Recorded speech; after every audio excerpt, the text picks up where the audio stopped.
भिवानी के सभी पत्रकार बंधुओं का बहुत बहुत धन्यवाद करती हूँ और साथ साथ क्षमा प्रार्थी भी हूँ कि समय जो है वो थोड़ा सा डिले हो गया क्योंकि एक दो जगह पे और कार्यक्रम था। आज यहाँ पर हमारे आने का मकसद ये है कि 11 जून को कबीर साहब का प्रगट उत्सव जो है वो सिरसा की धरती पर हम लोग मना रहे हैं और माननीय मुख्यमंत्री जी उसमें मुख्य अतिथि के तौर पर रहेंगे। जैसा कि आप सब लोगों को मालूम भी है कि हमारी भारतीय जनता पार्टी की सरकार जो है इन्होंने एक मुहिम स्टार्ट की कि जितने भी हमारे महापुरुष हैं वो चाहे किसी भी समाज से क्यों ना है, उन सब की जयंती जो है, उन सब का प्रगट उत्सव जो है, उन सब का जन्मोत्सव जो है वो सरकार की तरफ से मनाया जाएगा। सरकार जो है उसमें सब खर्चा करेगी और धूमधाम के साथ उस जयंती को मनाया जाएगा ताकि हमारे महापुरुष जो भी हमें शिक्षा देकर गए हैं वो सारे समाज के अंदर फैले। इसमें आपने देखा होगा, चाहे हम परशुराम जयंती जी की बात करें, चाहे हम वाल्मीकि जयंती की बात करें, चाहे हम कबीर साहब जी की जयंती की बात करें, रविदास समाज की जयंती की बात करें और अभी धन्ना भगत की जयंती जो अभी मनाई गई थी, तो सभी जो जन्मोत्सव हैं वो बहुत धूमधाम के साथ सरकार की तरफ से मनाए जाते हैं। उसी कड़ी में पूरे, क्योंकि ये राज्य स्तरीय कार्यक्रम है और पूरे हरियाणा के अंदर जितने भी जिले हैं वहाँ पर हम सब जगह पर जाकर वहाँ पर पूरे समाज को इसमें एकत्रित कर रहे हैं और उनके अंदर जो है चेतना का जो है वो जागरूक कर रहे हैं उनको और चेतना का संचार कर रहे हैं कि ये बहुत अच्छा मौका है। हम सब लोगों को भारी संख्या में वहाँ पर पहुंचकर कबीर साहब की वाणी सुननी चाहिए और माननीय मुख्यमंत्री जी के विचार सुनने चाहिए। और एक और आपको माध्यम से मैं बात कहना चाहूंगी कि क्योंकि अभी पिछले दिनों आपने देखा होगा कि हमारी जो सरकार बनी है उसके अंदर जो सरकार की तरफ से डीएससी लागू किया गया, उसमें समाज के अंदर एक बहुत जबरदस्त उत्साह है, बहुत जबरदस्त जोश है। उसमें जींद की धरती पर जो एक वाल्मीकि जयंती का कार्यक्रम हुआ उसमें माननीय मुख्यमंत्री जी का सबने धन्यवाद ज्ञापन किया और अभी इसी कड़ी के अंदर ये समाज के पास मौका है तो हम लोग 11 जून को जो है माननीय मुख्यमंत्री जी को धन्यवाद भी ज्ञापित करेंगे और इसके साथ साथ कबीर साहब का प्रगट उत्सव मनाएंगे।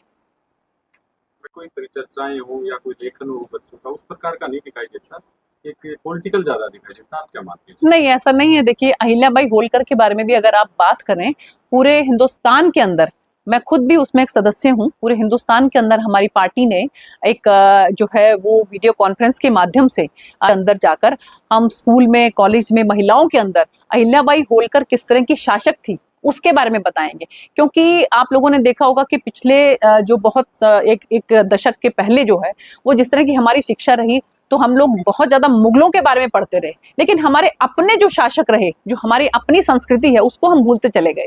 तो इसलिए मुझे लगता है कि जब तक हम इस बात का प्रचार प्रसार वो आम जनमानस के अंदर नहीं करेंगे तो उनको कैसे पता लगेगा कि अहिल्याबाई होलकर क्या थी, कौन थी और किस तरह की न्यायप्रिय नेता, एक न्यायप्रिय शासक वो उस समय में थी। अहिल्याबाई होलकर जी ने जो जीवनादर्श, उनकी जयंती पर राज्यसभा सांसद रामचंद्र जागला जी ने जो बयान दिया, उससे आप कितना इत्तेफाक? बिल्कुल इत्तेफाक नहीं रखती हूँ। कोई भी, देखिए, चाहे कोई किसी भी पार्टी से क्यों ना हो, हमारी अपनी पार्टी से भी क्यों ना हो, लेकिन जो भी कोई महिलाओं के बारे में अगर ठीक से शब्दों का इस्तेमाल नहीं करेगा तो वो बिल्कुल स्वीकार्य नहीं है। बीजेपी जिसे प्रोफेसर पे उस पे एक्शन लिया गया था, महिला आयोग के सदस्य तो केस हुआ और सारी चीजें, क्या कोई ऐसा एक्शन भी लेने वाली है एमपी साहब पर? नहीं, एमपी साहब की आप कौन सी स्टेटमेंट की बात करें, जरा मुझे खुलासा करेंगे। वायरल हुई थी, उन्होंने कहा था कि उनके अंदर जोश नहीं था, जज्बा नहीं था, उस कारण से बेलगांव में अच्छा चाहिए था। ना, देखिए, मैं देखिए, ये उनके अपने पर्सनल विचार हो सकते हैं, पार्टी इनसे बिल्कुल इत्तेफाक नहीं रखती है और हर इंडिविजुअल जो है वो एक इंडिविजुअल भी है और साथ में वो किसी संगठन के साथ भी जुड़ा हुआ है।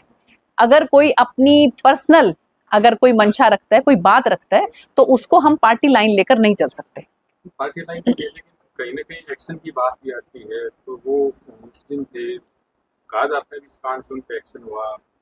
बाकी बीजेपी के जो नेता वो उन पे एक्शन नहीं होता, बस मौन से पार्टी लाइन से हटकर बोल देता है। तो दो तरीके से सोचने का तरीका पार्टी का क्या उचित है? नहीं, ऐसी कोई बात नहीं है। देखिए कि अगर कहीं गलत होता है तो उसको हम लोग सही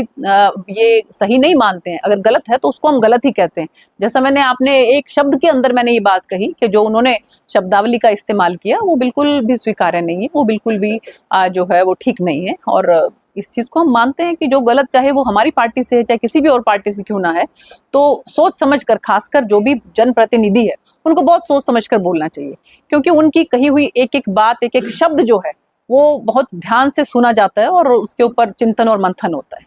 मैडम, जब लगभग 1 महीना हो गया कंप्लीट, जो आतंकवादी ने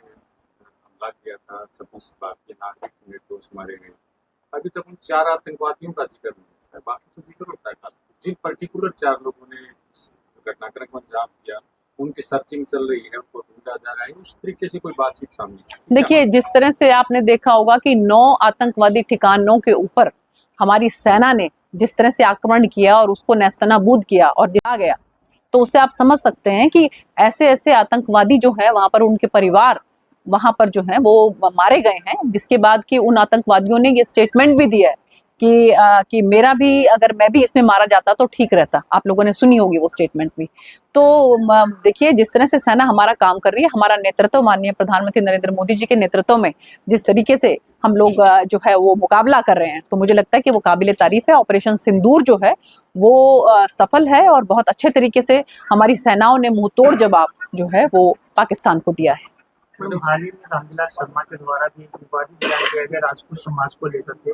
उन्होंने कहा कि उन्होंने आतंकवाद की तुलना राजपूत समाज से कर दी था। तो मैंने आपको जैसे बताया कि हर किसी का इंडिविजुअल कोई पॉइंट ऑफ व्यू हो सकता है, लेकिन हमारी सरकार, हमारा संगठन जो है वो कभी भी इस तरह की बातों को बढ़ावा नहीं देता या इस तरह की बातों को जो है वो सपोर्ट नहीं करता।